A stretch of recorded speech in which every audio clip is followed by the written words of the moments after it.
Alhamdulillahi Rabbil Alameen, As-salatu was-salamu ala khatamin nabiyyin wa ala alihi wa sahbihi ajma'in, amma ba'd.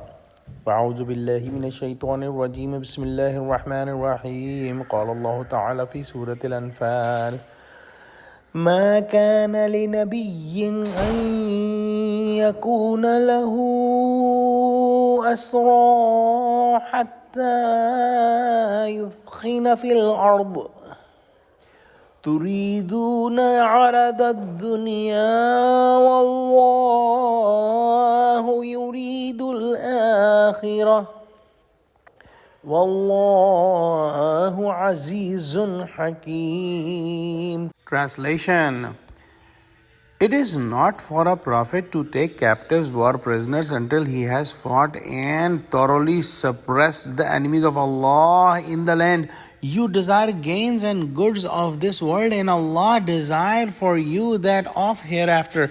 And Allah is Almighty, all-wise. Here also the battle of Badr is referred, where Allah subhanahu wa ta'ala gave victory to Muslims and 70 of the leaders of the Quraysh were kept captives. Muslims were given two options. Number one, they are killed.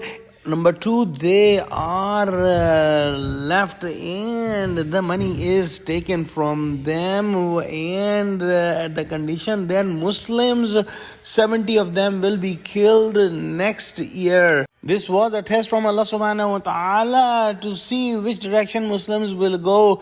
Similarly, a test was given to Prophet Muhammad sallallahu alaihi wasallam at the time of Mi'raj, when he was given two options, either to drink alcohol or to drink the milk. And Prophet Muhammad sallallahu alaihi wasallam chose the milk, and Jibreel alayhi salam told Prophet Muhammad sallallahu alaihi wasallam that if you had chosen the alcohol and drunk alcohol, your nation would have been strayed in the future. However, at this time of Badr, the opinion was different among the Muslims. The bigger group of Muslims was saying that we should leave these 70 prisoners because most of them are our own relatives and we will get money also. And if we are killed next year in the war, we will get the martyrdom and we will become shaheed, which is a win-win situation. Prophet Muhammad sallallahu alaihi wasallam was also inclined towards this, mainly because of his nature of mercy and his nature of rahmah and love and affection with the relatives. Hazrat Abu Bakr Siddiq radiallahu ta'ala anhu and many other Sahaba was of this opinion. However, another group, including Hazrat Abu Bakr Siddiq radiallahu ta'ala anhu and Hazrat Sa'ad bin Mu'adh radiallahu ta'ala anhu, were of the opinion that all these 70 leaders of Quraysh should be killed so that the polytheists are crushed and they will get fearful from Muslims and they will think next time before they come to fight against Muslims, and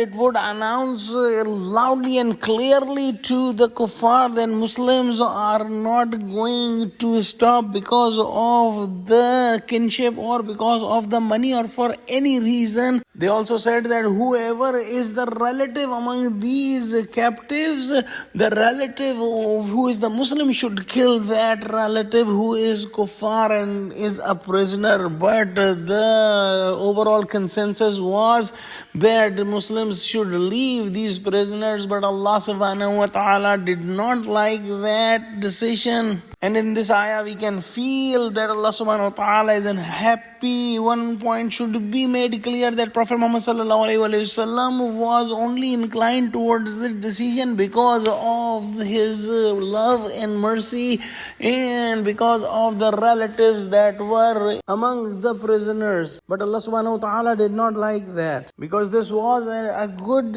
opportunity for Muslims to show their power, to show their strength, and to take revenge of all the things that were done by Quraysh in the last 13 years. Let's pray that Allah subhanahu wa ta'ala give us true understanding of Quran. Ameen wa akhiru da'wana alhamdulillahi rabbil alameen. Wassalamu alaikum wa rahmatullahi wa barakatuhu.